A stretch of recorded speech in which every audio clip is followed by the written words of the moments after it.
तर आलं ना लक्षात तुमचं? कारण की झाडं हे लावणे काळाची गरज आहे.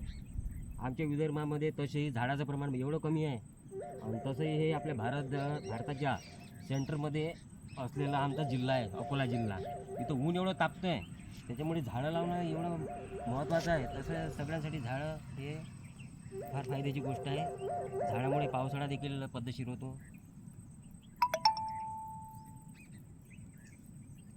प्रत्येकानं आपल्या घरी एक झाड तरी लावलंच पाहिजे. वृक्षवल्ली आम्हा सोहरी वनचरे ही म्हण सगळ्याला माहीतच असं.